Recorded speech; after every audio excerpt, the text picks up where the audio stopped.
Dans l'Égypte ancienne, chaque pas de la vie terrestre était soigneusement préparé pour le voyage ultime vers l'au-delà. Au cœur de cette préparation, un manuscrit sacré, le Livre des Morts. Aujourd'hui, je vous emmène au cœur de l'Égypte ancienne pour découvrir l'un de ses trésors les plus fascinants. Le Livre des Morts. Souvent comparé à la Bible de cette civilisation millénaire, ce recueil de formules magiques, de prières et d'incantations avait pour but de guider les âmes des défunts à travers les mystères de l'au-delà. Quels secrets renferment ces textes sacrés? Comment les Égyptiens se préparaient-ils à la vie après la mort? Et pourquoi ce livre reste-t-il une source d'émerveillement pour les archéologues et les passionnés d'histoire? Voilà les quelques questions à laquelle nous allons trouver réponse ensemble aujourd'hui. Aussi, n'hésitez pas à consulter nos sources en description. Origine et histoire du Livre des Morts. Aussi appelé livre de sortie au jour, ou livre pour traverser les épreuves, ce texte funéraire de l'Égypte ancienne est bien plus qu'un simple manuel de l'au-delà. Imaginez un ancien Égyptien perdu dans un labyrinthe mortel, rempli de pièges et de créatures terrifiantes, et qu'il a besoin d'un guide pour en sortir vivant, ou plutôt éternellement vivant. C'est exactement le rôle du Livre des Morts. C'est un peu votre guide Michelin pour l'au-delà. Ce n'est pas juste un manuel, mais un véritable GPS spirituel pour éviter les embûches et rejoindre les dieux en toute sécurité. Ce livre magique, apparu pendant le Nouvel Empire, a des cousins plus anciens datant de l'Ancien Empire. Pas un seul exemplaire, mais plusieurs versions adaptées aux époques et aux besoins de chaque défunt. En gros, c'est du sur-mesure pour votre âme. On y trouve des prières, des hymnes, des formules magiques et tout un tas d'instructions pour aider le défunt à passer l'épreuve du jugement de l'âme et à gagner son ticket pour l'éternité. Les pages de ce livre sont souvent magnifiquement illustrées de scènes de rituels et de divinités protectrices comme Isis et Nephthys qui accompagnent le défunt dans son voyage. Mais pourquoi tant de précautions pour l'au-delà? Eh bien, dans l'Égypte ancienne, la vie après la mort n'était pas garantie. La pesée du cœur devant le tribunal d'Osiris, par exemple, était une preuve décisive. Imaginez votre cœur est pesé contre une plume, symbole de Maat, la vérité et la justice. Si votre cœur est plus léger ou égal à la plume, félicitations, vous passez au niveau suivant, l'éternité. Sinon, votre âme est dévorée par Amit, un monstre terrifiant, mi-crocodile, mi-lion, mi-hippopotame. Le livre commence généralement par des hymnes et des invocations pour obtenir la protection des divinités égyptiennes. Ces prières sont adressées à des dieux importants tels que Ré, le dieu soleil, Osiris, le dieu des morts, et Anubis, le dieu funéraire qui guide les âmes dans l'au-delà. L'objectif de cette introduction est d'établir une connexion spirituelle et divine pour assurer un voyage sûr à l'âme du défunt. C'est un peu comme appeler des renforts divins pour s'assurer que vous n'êtes pas seul dans cette aventure. Le cœur du livre est constitué de chapitres, souvent appelés formules ou incantations, numérotés dans un ordre spécifique. Ces chapitres répondent aux besoins variés de l'âme du défunt pendant son périple dans le royaume des morts.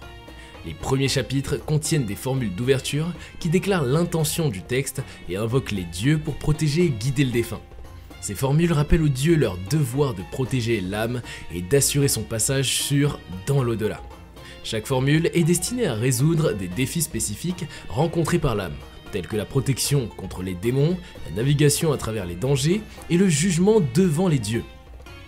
Certains chapitres sont dédiés à des épisodes mythologiques importants, comme le mythe d'Osiris, qui illustre les principes de la résurrection et de la vie éternelle après la mort. Le mythe d'Osiris est particulièrement fascinant. Osiris, trahi et assassiné par son frère Seth, est ressuscité par sa sœur et épouse Isis, symbolisant ainsi la victoire de la vie sur la mort et offrant un espoir de renaissance à tous les défunts. Les illustrations du Livre des Morts ne sont pas seulement décoratives, elles sont également fonctionnelles. Elles servent de guide visuel pour l'âme du défunt et renforcent les enseignements et les protections offertes par les divinités égyptiennes. Ces illustrations représentent souvent des rituels funéraires tels que l'embaumement et la mise en bière du défunt, ainsi que des épisodes mythologiques où des dieux comme Osiris et Isis interviennent pour protéger les âmes des défunts. En plus des aspects spirituels et magiques, le Livre des Morts offre des conseils pratiques sur la manière de se comporter devant les juges divins lors du jugement de l'âme. Notamment comment présenter ses actions passées de manière favorable et comment éviter les accusations de péché et de mauvaise conduite. Ces conseils reflètent une éthique de vie égyptienne où le respect des divinités et des principes de Maat, l'ordre cosmique et le moral, est crucial pour assurer un passage harmonieux dans l'au-delà. Le Livre des Morts évolue avec le temps. De nouvelles sections sont ajoutées et certaines parties sont modifiées pour refléter les croyances et les pratiques religieuses changeantes de l'Égypte antique.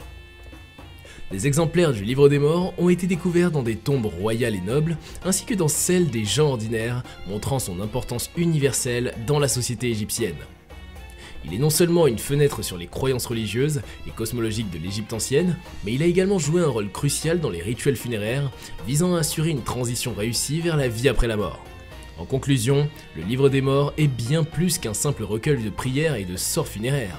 C'est une fenêtre sur l'âme de la civilisation égyptienne, révélant ses croyances profondes sur la mort, l'au-delà, ainsi que l'aspiration à l'immortalité. Ce texte sacré a guidé d'innombrables âmes à travers les périls de l'au-delà, leur offrant la promesse d'une vie éternelle parmi les dieux. Il réaffirme souvent les bénédictions et les garanties de protection obtenues par le défunt grâce aux divinités égyptiennes.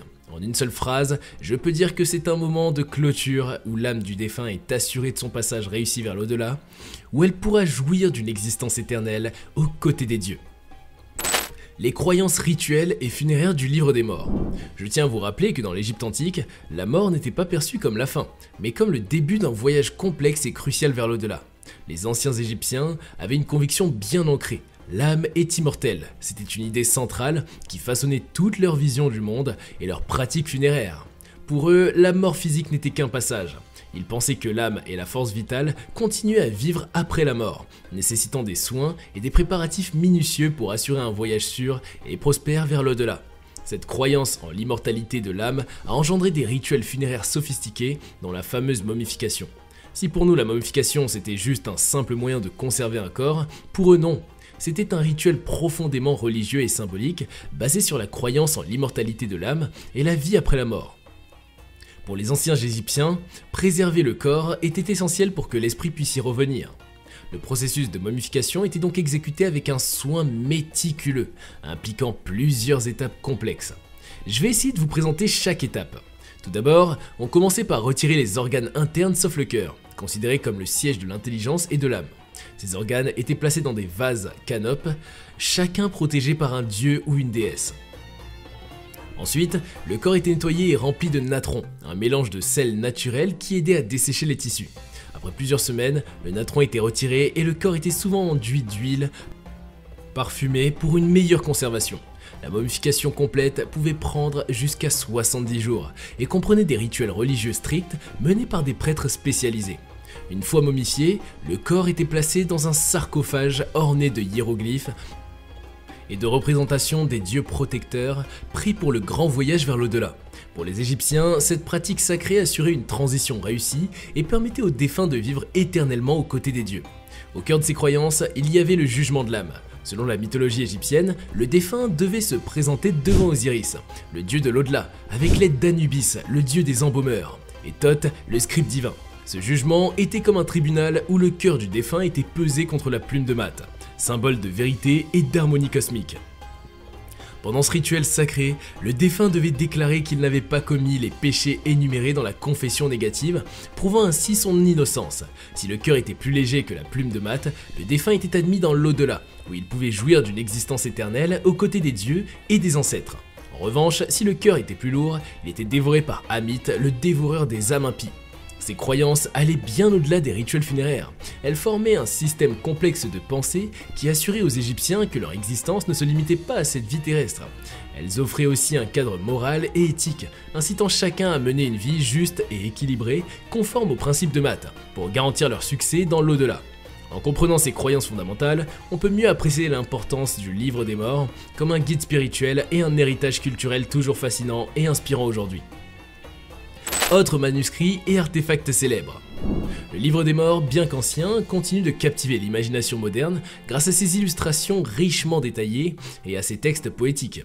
Je vous présente quelques autres manuscrits et artefacts célèbres qui permettent d'avoir une vision unique sur les croyances et les pratiques funéraires des anciens Égyptiens. Le tout premier est le papyrus d'Ani, qui est sans doute le plus célèbre et le plus complet des manuscrits du Livre des Morts. Daté de la 19e dynastie, ce document est une véritable œuvre d'art richement illustrée et soigneusement rédigée. Il contient environ 78 formules magiques, prières et hymnes conçus pour guider l'âme du défunt à travers les différents dangers de l'au-delà. Parmi les scènes les plus emblématiques, on trouve la pesée du cœur d'Ani contre la plume de Maat sous la supervision d'Anubis et d'autres divinités. Ce papyrus est actuellement exposé au British Museum où il est l'un des joyaux de la collection égyptienne. Ensuite, nous avons le papyrus de Unfair, également conservé au British Museum. Il est un autre exemple exceptionnel de la 19e dynastie. Il se distingue par la qualité exceptionnelle de ses illustrations et de son écriture. Ce manuscrit contient 42 chapitres du Livre des Morts, incluant des scènes clés comme la confession négative, où Unfair, scribe à l'époque, proclame son innocence devant les juges divins. Ce document est essentiel pour comprendre les rituels et les croyances funéraires de l'époque. L'un des plus anciens manuscrits est celui de Nebked.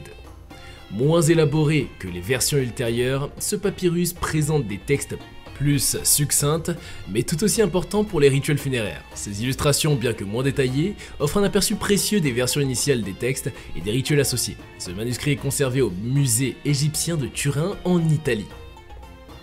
Au musée égyptien du Caire, on trouve aussi le papyrus de Néferenpet. Quant à lui, il est riche en formules et prières destinées à protéger et guider l'âme du défunt. Les scènes représentées incluent diverses divinités et épisodes mythologiques, reflétant la diversité des croyances et des pratiques religieuses de l'époque. Il fournit des informations précieuses sur les pratiques funéraires et les croyances de la fin du Nouvel Empire. En plus des papyrus, des objets funéraires comme le coffret de Pazer contiennent également des passages du Livre des Morts. Ce coffret est orné de formules et de prières destinées à protéger le défunt dans l'au-delà. Les inscriptions sur ce coffret incluent des formules de protection et des invocations aux divinités pour assurer la sécurité et le bien-être du défunt. Ce coffret est actuellement exposé au Louvre, à Paris. Ces manuscrits et artefacts sont des témoignages inestimables de la complexité et de la richesse des croyances égyptiennes sur l'au-delà. Ils montrent l'importance accordée à la préparation spirituelle et rituelle du défunt, soulignant une enquête, ou bien une quête plutôt, incessante pour l'immortalité et la renaissance. Bien d'autres découvertes archéologiques ont également révélé des aspects incroyables de la civilisation antique égyptienne, de leur art et de leurs rituels religieux. Ces trésors continuent de nous émerveiller et nous instruire, des milliers d'années après leur création, comme la tombe de Toutankhamon. En 1922, Howard Carter découvre la tombe de Toutankhamon dans la vallée des rois, près de Luxor en Égypte. La tombe était exceptionnellement bien conservée et remplie de trésors précieux, y compris des meubles, des bijoux, des objets rituels et bien sûr le célèbre masque funéraire en or de Toutankhamon. Ce masque funéraire en or massif est l'un des objets les plus emblématiques de sa tombe. Il couvre le visage du pharaon et est orné de pierres précieuses. Ce masque est devenu une icône de l'Égypte antique dans le monde entier. La découverte de la tombe de Toutankhamon a offert aux chercheurs une fenêtre précieuse sur la vie et les rituels funéraires des pharaons. La pierre de Rosette. La pierre de Rosette a été découverte en 1799 par des soldats français en Égypte pendant la campagne de Napoléon Bonaparte. Elle a été trouvée à Rosette, Rachid en arabe, d'où elle tire son nom. Cette pierre est une stèle en granodiorite noire, mesurant environ 114 cm de haut, 72 cm de large et 28 cm d'épaisseur. Elle présente un texte gravé en 3 scripts différents, les hiéroglyphes égyptiens, le démotique et le grec ancien. La pierre de Rosette a été essentielle pour le déchiffrement des hiéroglyphes égyptiens car elle permettait de faire des comparaisons entre les 3 versions du texte. Le savant français Jean-François Champollion a été le premier à déchiffrer complètement les hiéroglyphes en utilisant la pierre de Rosette comme point de départ en 1822. Le déchiffrement des hiéroglyphes a ouvert la voie à une meilleure compréhension de la civilisation égyptienne antique, de sa religion, de son histoire et de sa culture. Cela a permis aux chercheurs d'interpréter des milliers d'inscriptions et de textes anciens qui étaient autrefois incompréhensibles.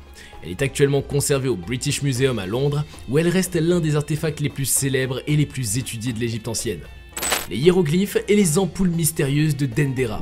Comment parler de l'Égypte sans leur alphabet? Ça aurait été un grand oubli de ma part. Nous le savons, ils n'avaient pas les moyens d'écrire l'histoire comme le faisons aujourd'hui. Fallait bien trouver une solution, d'où la création des hiéroglyphes. L'alphabet égyptien comportait plus de 700 hiéroglyphes. Les hiéroglyphes sont une forme originale d'écriture dont découlent toutes les autres. 2 formes nouvelles d'écriture furent qualifiées de hiératique et de démotique. L'écriture hiératique était une forme simplifiée des hiéroglyphes utilisés à des fins administratives et d'affaires, et pour des textes littéraires, scientifiques et religieux. Le mot démotique, qui en grec signifie populaire, désigne l'écriture employée pour les besoins de la vie de tous les jours. Vous avez compris quelque chose? Je parie que non, puisque moi-même n'y ai pas compris grand chose la première fois. Bon, plus sérieusement, tout ce charabia veut simplement dire que contrairement aux alphabets modernes que nous connaissons, l'alphabet égyptien n'était pas composé de lettres mais d'images représentant des objets, des plantes, des figures de dieux, d'hommes et d'animaux. Les archéologues ont des décennies et des années avant de pouvoir traduire certains écrits des documents découverts et qui appartenaient à cet ancien royaume. C'est Jean-François Champollion qui, en 1822, réussit à percer le mystère et propose un système qui permet de déchiffrer les textes écrits sur tous les monuments et ainsi de comprendre la civilisation égyptienne. D'ailleurs, la lecture des hiéroglyphes, comme ce qu'on retrouve sur les célèbres murs du temple de Dendera Hathor Khéna, vieux de plus de 4000 ans, où l'on pourrait voir d'anciens Égyptiens utilisant des objets techniques ressemblant étrangement à de grosses lampes électriques. Ces inexplicables artefacts, qui semblent être une ampoule électrique, ont suscité et incité une vague de théories délurées. Selon certains, les anciens Égyptiens auraient hérité du savoir et de la technologie extraterrestre, ce qui les a permis de mettre sur pied cette splendide et vaste civilisation qu'aurait connue notre Terre. En plus, ils ont découvert dans leur chambre souterraine du temple de la déesse Hathor à Dendera. Dans l'Égypte antique, le nom d'Hathor signifiait demeure du soleil, donc la demeure de la déesse de la lumière et de l'énergie. Cette folle théorie a été soutenue par des documents et d'autres dessins historiques qui parlent de dieux et de déesses qui auraient vécu en Égypte antique.